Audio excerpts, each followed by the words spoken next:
Alright, welcome back to the channel guys. कैसे हो आप लोग? I hope all doing good. आज की वीडियो की शुरुआत कर रहा हूँ मैं एकदम बीचों बीच, खेतों के बीचों बीच से। मुझे कुछ बात करनी थी भाई आप लोगों से, इसलिए मैंने कहा एक वीडियो बना लेते हैं। आज सुबह मैंने जस्ट अभी लंच किया और मेरा काम वहाँ उधर पे वो हाउसेस देख रहे हैं, वहाँ पे मेरा काम है। अभी मैं जस्ट मैंने लंच किया, सो मैं वॉक करने आया। मैंने कहा एक वीडियो भी बना लेते हैं। तो आज की वीडियो में हम बात करेंगे भाई मैं इंडिया से नेपाल, नेपाल से कोरिया कैसे आया, यहाँ तक का सफ़र मेरा कैसे हुआ। ठीक है, तो सबसे पहले बात करेंगे हम 12th क्लास से। भाई 12th क्लास में मैं पढ़ने में बहुत ही तो नहीं, मतलब अच्छा ही था भाई। मेरे 12th क्लास में 91 पॉइंट समथिंग कुछ परसेंटेज आए थे कॉमर्स बैकग्राउंड से। ठीक है, भले ही वो कोरोना काल में आए हो, लेकिन लिटिल भाई मैंने इतनी ज़्यादा मेहनत की थी, मुझे लग रहा था 90% से ऊपर ही आएंगे और 91% मेरे आए। लेकिन भाई वो अभी तक मेरे किसी काम पे नहीं लगे भाई। क्योंकि देखो, जैसे मैंने +2 किया ना भाई, मैंने देखा भाई कॉमर्स बैकग्राउंड से मैं क्या क्या कर सकता हूँ। तो मुझे थोड़ा बहुत इंटरेस्ट था बिजनेस में, और उस हिसाब से मैंने सोचा कि भाई मैं अब सीए की पढ़ाई करूँगा। ठीक है, जब मैं इंडिया में था 2021 में शायद, आई थिंक, हाँ, तो उस समय भाई मैंने सोचा मैं सीए की तैयारी करूँगा। लेकिन मैंने देखा यार, सीए बनने के लिए आपको बहुत ज़्यादा पढ़ाई करनी पड़ती है और वेट भी करना पड़ता है। 3-4 साल आपको वेट करना पड़ता है और आपको अच्छे से पढ़ाई करनी पड़ती है भाई सीए बनने के लिए। और मैंने देखा भाई खर्चा वगैरह बहुत ज़्यादा लगता है। मैं उस समय मैंने सोचा था मैं पुणे जाके सीए की तैयारी करूँगा। लेकिन भाई मैं as a middle class family में पुणे में कैसे रह पाता, कैसे सर्वाइव कर पाता, क्योंकि मेरा अर्निंग सोर्स उस समय कुछ भी नहीं था। सो मैं फुल्ली भाई अपने मम्मी पापा पर डिपेंड था। तो भाई मैंने सोचा नहीं, मैं ये नहीं कर सकता। सो भाई मैंने 12th क्लास के बाद सीए का प्लान छोड़ दिया, मैंने नहीं किया वो। ठीक है, सो उसके बाद अब एक तो दिक्कत है ना भाई, मैं हूँ नेपाल से, और एज अ नेपाली भाई मेरे पास कुछ भी डॉक्यूमेंट वगैरह नहीं थे इंडिया के। वो थोड़ा डिफ़िकल्टी है भाई आपको, अगर आप एज अ नेपाली सिटीजन हो और इंडिया में रह रहे हैं तो आपके डॉक्यूमेंट वगैरह अच्छे से नहीं बन पाएंगे भाई। उसके लिए थोड़ा बहुत ज़्यादा लफड़ा होता है। तो मेरे पास इंडिया में भाई कोई भी डॉक्यूमेंट वगैरह नहीं था, सिर्फ था तो मेरे पास आधार कार्ड, और आधार कार्ड से मेरे को जॉब मिल नहीं रही। इसीलिए भाई मैंने वहाँ इंडिया में अपनी पढ़ाई छोड़ दी। ठीक है, तो मैंने सोचा भाई मैं अब नेपाल जाता हूँ, नेपाल में 2-4 महीने पहले घूमता हूँ, उसके बाद फिर इंडिया में आऊँगा, तब देखता हूँ मैं क्या करूँगा क्या नहीं करूँगा।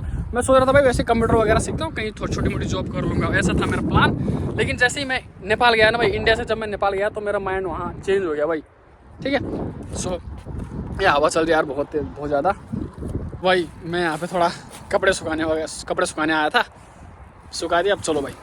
हाँ, तो भाई कहाँ पे था? मैं था भाई, हाँ, अब मैं जैसे ही नेपाल आया, तो भाई नेपाल आने के बाद मैं 1 महीने मैंने घूमा नेपाल को अच्छे से। अब बारी आई कुछ करने की भाई। तो मेरे पापा ने ऐसे ही मेरे को कहा भाई अब इंडिया जाके भी क्या ही करेगा, यहीं कुछ देख ले, यहीं कुछ जापानीज़ वगैरह पढ़ ले या फिर कोरियन वगैरह पढ़ ले।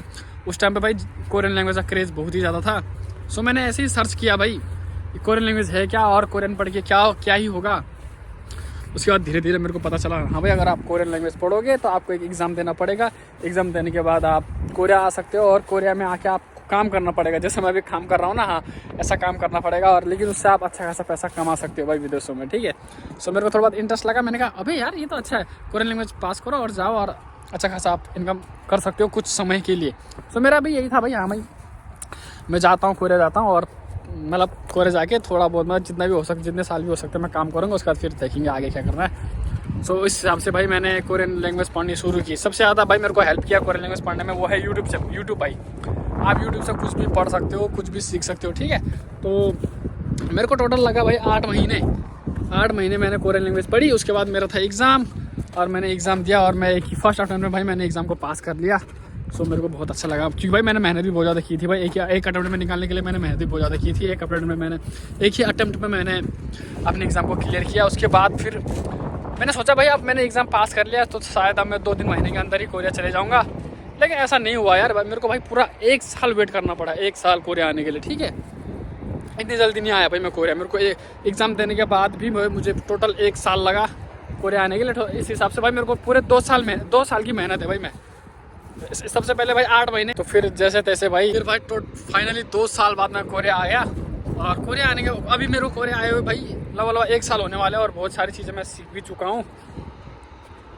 ठीक है, और जब मैं कोरिया आया भाई मुझे पता नहीं था भाई कोरिया में ऐसा होगा। मैंने सोचा था यार मैं अच्छे से लाइफ जीऊँगा, इधर उधर घूमूंगा। वैसे मैं घूमता तो हूँ, इधर उधर घूमता हूँ, लेकिन काम भी थोड़ा डिफिकल्ट होता है भाई। आपको नॉन स्टॉप 10 से 11 घंटे काम करने पड़ते हैं गर्मियों के टाइम पे, और ठंडी के टाइम पे थोड़ा बहुत काम करना पड़ता है। लेकिन उस हिसाब से पैसा भी मिलता है भाई, क्योंकि मुझे भाई घंटे के हिसाब से पैसा मिलता है। तो जितने ज़्यादा घंटे मैं काम करूँगा उस हिसाब से मुझे पैसा मिलेगा, अदरवाइज़ नहीं मिलेगा भाई।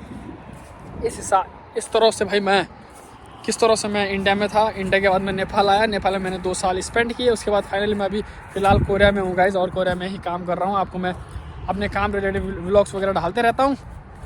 और जिस वीज़ा के थ्रू आया मैं, वो है E9 वीज़ा। वो अभी इंडिया में नहीं है, लेकिन जब इंडिया में आएगा उसके लिए मैंने एक चैनल ऑलरेडी बना रखा है गाइज़। जैसे ही E9 वीज़ा इंडिया में आता है, मैं दूसरे चैनल में आपको कोरियन लैंग्वेज पढ़ाना शुरू कर दूंगा भाई। तो ठीक है, इस तरह से मेरी जर्नी रही भाई। मैं पहले इंडिया में था, अपना +2 तक मैंने इंडिया में पढ़ा। उसके बाद फिर 1-2 साल इंडिया में ही बैठा ऐसे ही। उसके बाद फिर मैं नेपाल आया, नेपाल आने के बाद कोरियन लैंग्वेज पढ़ी। उसके बाद फिर फाइनल अभी मैं कोरिया में ही हूँ, काम कर रहा हूँ इस तरह खेतों में, देख सकते हो आप गाइस। ठीक है भाई, अब मेरा लंच टाइम ख़त्म हो चुका है और अब फटाफट फिर से काम करना पड़ेगा। 5 घंटे काम करने के बाद फिर मेरी छुट्टी हो जाएगी गाइस। उसके बाद फिर देखेंगे क्या होता है क्या नहीं होता है। अभी के लिए यही इतना ही करते गाइस, मैं मिलता हूँ आपको काम ख़त्म होने के बाद।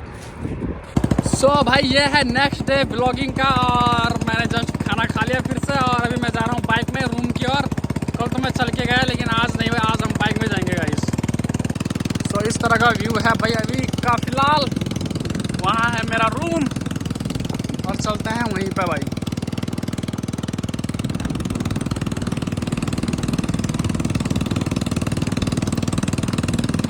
सो भाई मैं आ गया रूम पे, और यही था यार, बस फिर से ड्यूटी पे जाओ और क्या करो यार। मैं रेस्ट करने का बहुत ही ज़्यादा मन है पर मिल नहीं रहा, बट नेक्स्ट सैटरडे को मैं रेस्ट लूँगा गाइज, और हम जाएंगे घूमने। उसके बाद फिर बनाएंगे हम वीडियो व्लॉग्स वगैरह। वैसे आज शाम को भी मैं कहीं जाऊँगा घूमने के लिए, आपको बताऊँगा वो नेक्स्ट ब्लॉग में गाइज। सो देखते रहना, ये छोटा सा ब्लॉग करता हूँ मैं आज, ठीक है। उसके बाद और बातें करेंगे हम कभी और, कि मैं आखिर मजदूर कैसे बना भाई। अगर आपको इस टॉपिक को वीडियो चाहिए so let me know in the comment, मैं उस पर भी वीडियो बना लूँगा। और आज वैसे मेरे बाल देखो गाइस, मैंने बाल काट लिए भाई पूरे, क्योंकि गर्मियों के टाइम पे भाई लंबे बालों में काम करना थोड़ा डिफिकल्ट होता है, बहुत ज़्यादा पसीने आते हैं, इसलिए मैंने बाल काट लिया। वो भी मैंने घर पे काटेगा, इस कैसे लग रहा है let me know in the comment, ठीक है। सो आज के वीडियो यहीं तक करते हैं guys. So thanks for watching and see you in the next one. Bye, take care guys.